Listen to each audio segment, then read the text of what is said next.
Hai, kembali lagi di channel Festinel Studio Febri House, segmen misteri. Ada updatean terbaru loh. Dan sebelum lanjut videonya, jangan lupa like, subscribe, dan komen ya.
Bunda Siti bismillah pamer baju JJ11 hari friends full lope Hani Tiara Hari semangat ganteng.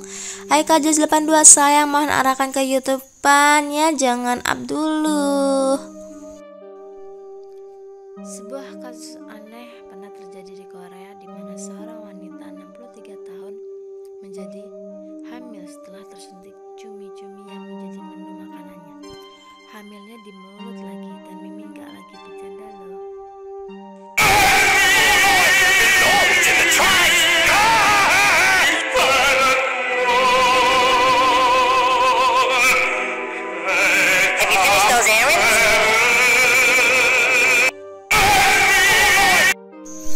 Pada 1971, seorang seniman bernama Chris Burden meminta temannya untuk melakukan sebuah atraksi tak biasa, yakni menembak dirinya di bagian lengan yang didokumentasikan dalam video berdurasi 8 detik.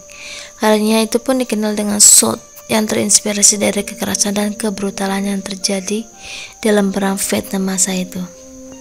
Dalam karyanya itu, Burden membawa pesan ketidaknyamanan kepada penontonnya saat suara tembakan menggelegar dan darah yang mulai mengucur di lengannya.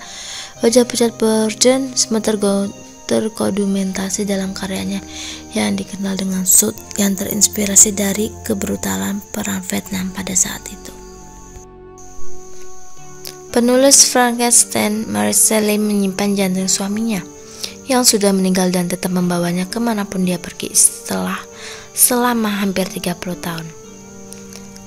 Sampai dia meninggal pada tahun 1851, 1 tahun kemudian. Jantung itu ditemukan dalam laci meja Mary dengan terbungkus salinan salah satu puisi terakhirnya.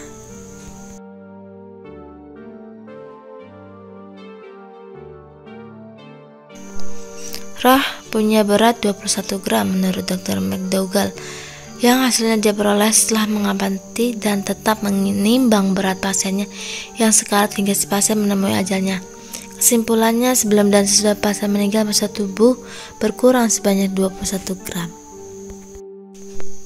Saat berlayar di dekat Republik Dominika pada tahun 1493, Christopher Columbus mengklaim bertemu dengan 3 putri duyung, dan dalam catatannya dia menuliskan bahwa tidak setengah pun yang indah dari seperti yang mereka lukiskan. Mungkin waktu Christopher Columbus lewat ujungnya belum dan toh dianya main lewat aja. Cerita dengan si kerudung merah telah beberapa kali mengalami perubahan untuk menyesuaikan zaman. Pada bagian saat serigala menyamar menjadi nenek, versi saat ini si nenek dikurung dalam lemari. Dulunya si nenek dilahap oleh serigala, dan versi lebih lamanya si kerudung merah ikut memakan neneknya. Yang ingat adalah serigala yang melahap si nenek. Itu versi yang Mimin baca, tapi ternyata versi yang lebih lamanya lagi lebih mengerikan untuk dibayangin. Apalagi dijadiin dongeng pengantar tidur, bisa-bisa mimpi buruk si anak. Mereka adalah Rif Leman, elit maharaja dari Kashmir. Salah satunya memiliki tinggi 2,4 meter dan lainnya 2,26 meter. Mereka dianggap pria tertinggi di India. Mereka tampak sehat dan tidak menderita penyakit yang biasa diderita manusia gigantis pada umumnya, hingga ada teori yang menyebutkan bahwa mereka kemungkinan adalah keturunan ras raksasa yang punah, seperti yang dibicarakan banyak kisah kuno. Dalam legenda kuno Jepang ada sosok yokai alias hantu yang suka mengikuti pejalan kaki di malam hari, terutama yang menyusuri jalan sepi di hutan atau di gunung. Biasanya hanya berupa suara langkah kaki. Sosok itu dikenal dengan nama Beto-Beto-san dalam buku Mizuki Shigeru Sasowa 1926 sampai 1939. A History of Japan. Sosok ini diceritakan bukanlah yokai yang jahat, dan jika merasa terganggu diikuti olehnya, kamu bisa mengatasinya dengan meminta dia untuk berjalan di depan. Saat kamu lagi menyusuri jalan gunung atau hutan yang sepi di malam hari, dan tiba-tiba terdengar langkah kaki di belakang kita, mungkin saat itu Beto-Beto-san yang lagi ngikutin. Tapi jangan khawatir, sosok yokai ini tidak jahat, dan jika merasa terganggu, cukup melangkah ke satu sisi jalan dan berkata, "Permisi Beto-Beto-san, silakan jalan di depan." Dan satu lagi, cara ini hanya berlaku di negara Jepang dan diucapkan dalam bahasa Jepang, karena kalau pakai bahasa Indonesia takutnya si Beto kagak ngerti. Toba Aquarium di Jepang menyimpan 2 spesimen gurita aneh yang memiliki 56 lengan, dan satunya lagi memiliki 85 lengan dan dikenal dengan gurita hantu Toba. Selain akuarium Toba, akuarium Shima juga memiliki spesimen gurita dengan 96 lengan. Pada dasarnya kaki gurita ini tetaplah 8, namun dari 8 lengan tersebut terdapat lengan lainnya.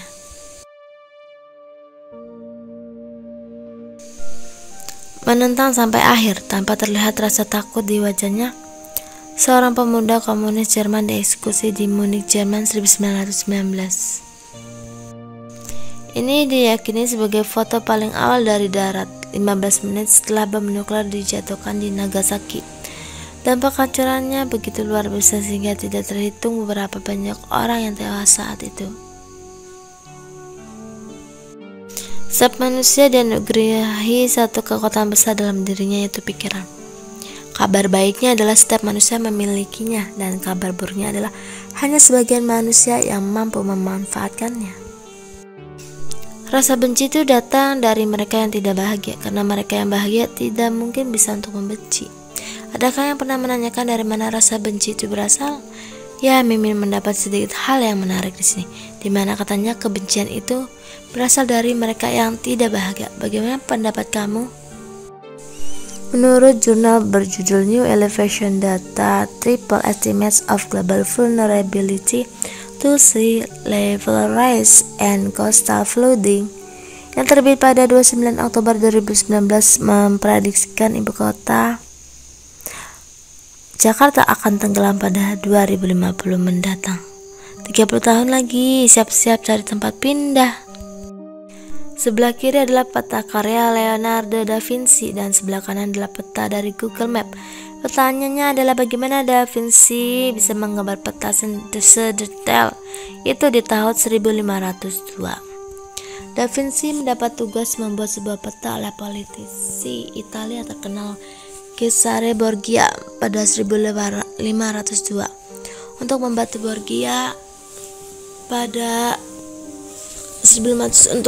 Borgia mempelajari wilayah Imola untuk dapat memberikan peta operasi militer Borgia. Di tahun itu, di mana teknologi belum secanggih saat ini, tidak ada satelit yang akan membantu pencitraan, dan Da Vinci menyelesaikan tugas dengan baik. Hanya ada kemungkinan bagaimana cara Da Vinci membuat peta itu akurat. Da Vinci mungkin hanya menggunakan perhitungan sudut dengan kompas dan perhitungan skala jarak dan berjalan menyusuri kota seraya mengamatinya dengan berjalan kaki. Walau tidak sepenuhnya akurat, tapi peta karya Da Vinci ini sudah sangat mendekati bentuk aslinya, dan ini adalah bukti dari imajinasi tinggi milik Da Vinci yang luar biasa.